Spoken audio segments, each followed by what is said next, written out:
welcome to a special edition of Medicine Meadville. I'm Dwayne Kohler from Meadville Medical Center, and it's April, which is Organ Donation Awareness Month. So I'm happy to have a returning guest here, Colleen Sullivan from CORE, from the Center for Organ Recovery and Education. I remember that from last time when we talked. Sally Oles, and we're going to get to you in a minute, Sally, but just in the interest of full disclosure, we're co-workers here at Meadville Medical Center, and we actually worked together way back years ago at City Hospital. Back in, that must have been in the 70s sometime.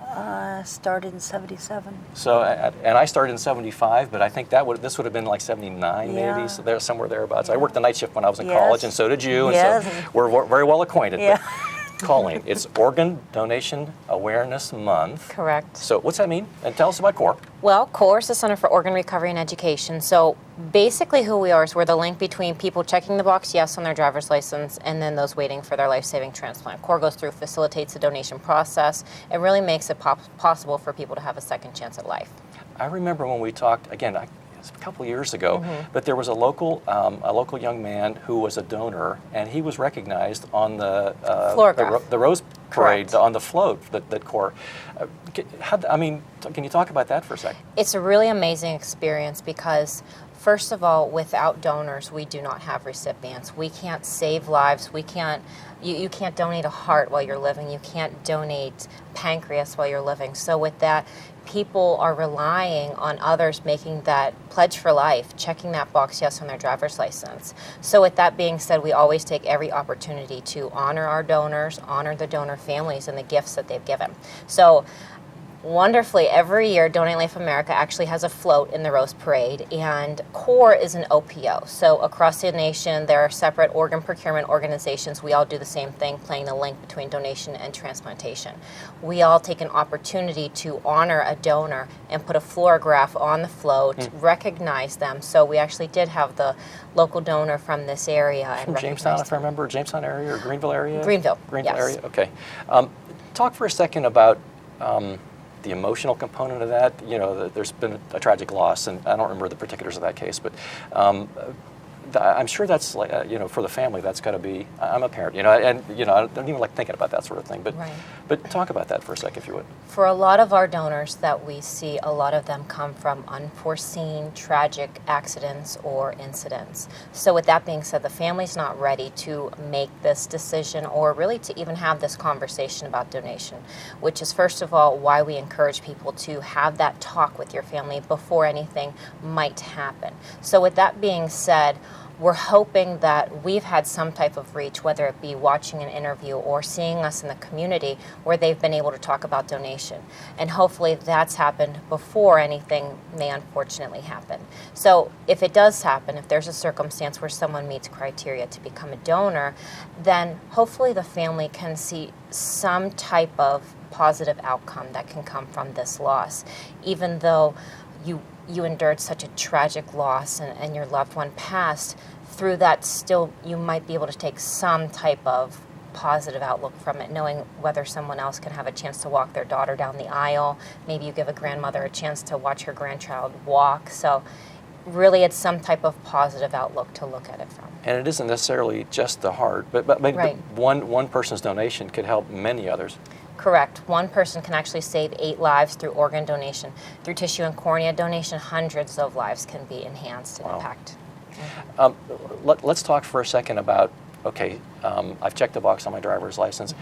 I had surgery recently on my shoulder, orthopedic thing, and it's doing fine and all that kind of stuff. But do you have a living will? I mean, I think I was asked 10 times, do you have a living will? Do you have, connect those things, my organ donation and my wishes for my own care. How does that all work?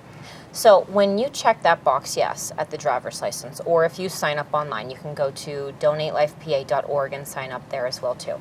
Whenever you do that, it actually goes into a DMV database for the state of Pennsylvania. So that's registering and acknowledging that you've made that decision.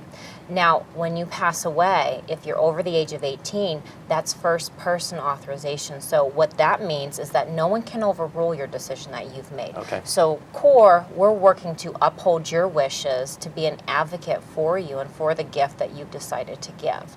So in that case, it's important to share with your family members the decision that you've made, since no one else can actually overrule that decision. I'm remembering, that's where I was going with my question. I'm remembering a case, and out-of-town family came in, an in-town family, and person hadn't written down their wishes but had expressed them to in-town family, and there was a dispute, and it became a big hassle and so on.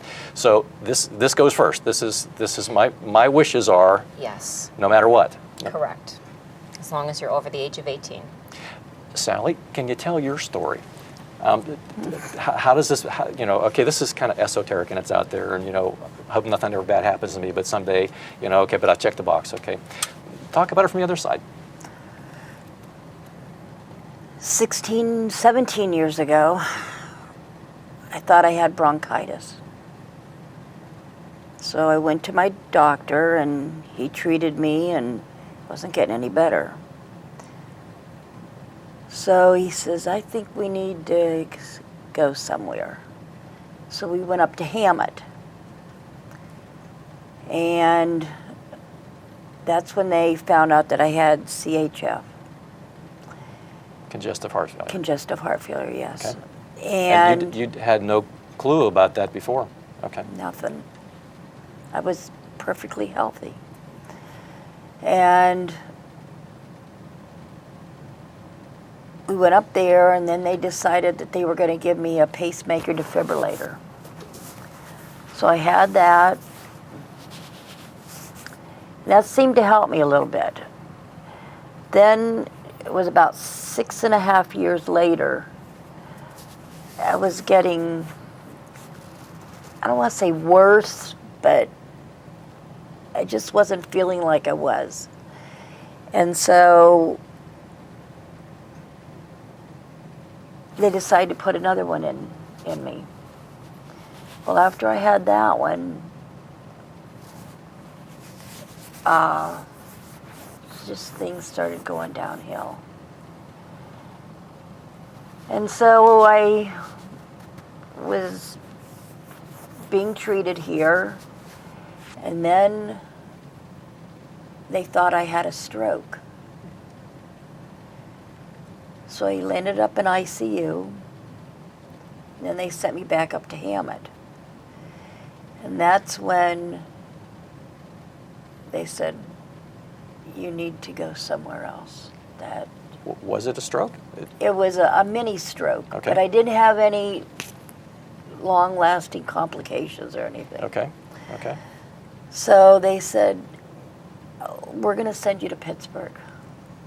So I went down there, and I had every kind of test you can imagine done down there. And I cannot say enough for Presby. So They saved my life. your heart was getting worse. The Yes. reasons you were feeling worse and having these other Yes. things were going on was What your heart had- just what had happened wasn't was- strong enough to pump. Right. What had happened was sometime in my life, it could have been my 20s, my 30s, I developed a virus. Viruses attack major organs. And it just so it attacked my heart. And at the end, the whole left side of my heart was basically dead. And the right side was doing all the work for it. So there was no medicine that was going to fix that. There was no procedure that could have been done Nothing. to fix that. Nothing. Well, I eventually got put on, this was January of last year. They put me on a medicine called Milrinone. It's the very last medicine that you can be on. And I wore like a fanny pack with this IV. They put a Medport, what is it called? Pick line. A PICC line in my right arm, and every day I'd have to change this bag, which at beginning you're thinking, oh, how am I going to do this? Well, it became very easy to do it, and every day I did it, but I came to work.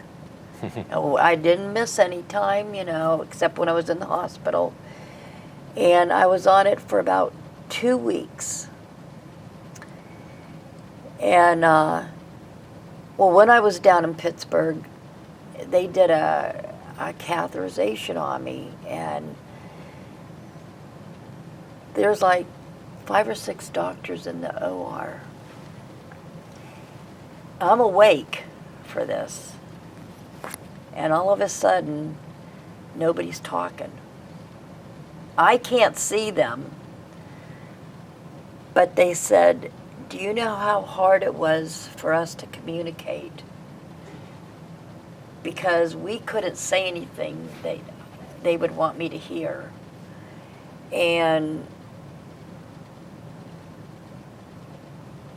so they would keep going out of the room and everything. And I had no idea. I knew I was sick, but I didn't know how sick I was. And so that's when they put me on this milrinone down there. I was on it for 2 weeks.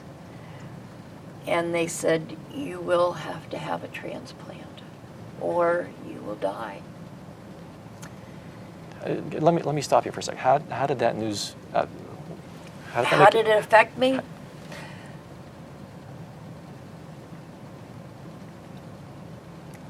By my faith, by my grace of God, I had guardian angels up there, my mom and dad, and I knew I was going to make it. I knew it.